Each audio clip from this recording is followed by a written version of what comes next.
ब्रह्मा कुमारीज एक non governmental organisation है जिसमें कहते हैं कि इसको एनजीओ है एक, जो पूरे विश्व में एक विश्वव्यापी संस्था के रूप में काम कर रही है, जिसमें राजयोग के माध्यम से, राजयोग का अर्थ यहाँ ये है कि ज्ञान और योग के माध्यम से लोगों के अंदर जागृति पैदा करना। यहाँ ज्ञान का अर्थ सीधा सा है कि उनको समझदार बनाना, उनको थॉट के लेवल पर, उनके फीलिंग के लेवल पर, उनके एटीट्यूड के लेवल पर उनको अच्छा बनाना।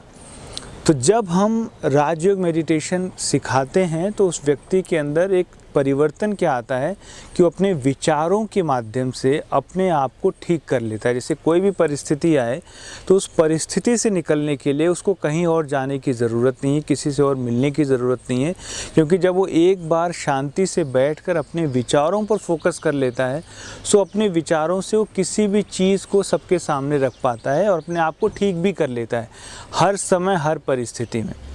तो राजयोग मेडिटेशन ब्रह्मा कुमारीज में जो सिखाया जाता है, इसमें किसी भी तरह का कोई चार्ज नहीं लगता, किसी भी तरह की कोई स्थिति ऐसी नहीं बनती, सब लोग इसको सीख सकते हैं। कोई भी किसी भी कल्ट का हो, किसी समाज का हो, किसी भी धर्म का हो।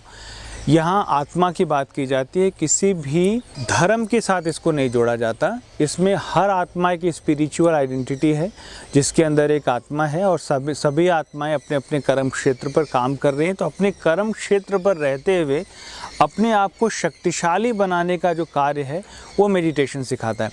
अच्छा, ब्रह्मा कुमारीज का एक सिस्टर ऑर्गेनाइजेशन है जिसको हम कहते हैं Rajyoga education and research foundation. इसको नॉर्मल टर्म में बोलते हैं RENRF, Rajyoga education research foundation. इसके तहत लगभग 20 विंग्स हैं जिसके थ्रू विंग्स की सेवाएं की जाती हैं। विंग्स का अर्थ यह है कि कुछ एक विशेष वर्ग, क्योंकि हर कोई ऐसे इस संस्था में नहीं आके जुड़ता।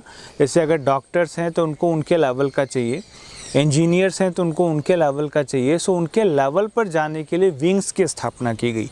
और इस विंग्स का उद्देश्य क्या है कि ऐसे वर्ग के साथ जुड़ के उनको राजयोग के बारे में पूरा बताना, राजयोग की पूरी जानकारी देना, ताकि वो अपने प्रोफेशन में इसको यूज़ कर सकें।